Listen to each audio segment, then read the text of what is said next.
those of you who haven't seen it yet, taking off left to right, is a medium bomber, B-25 Mitchell, one of the most famous World War II aircraft there is on the American side, with the blazing invasion strikes on both wings. These were there for the people on the ground and also people in the air to recognize the fact this is an American plane, or at least it's a member of the Allied force that was part of the invasion of Normandy.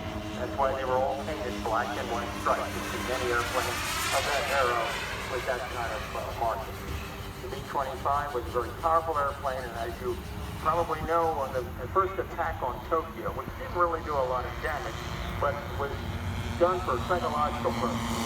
About 8 or 10 of these airplanes were stuck on a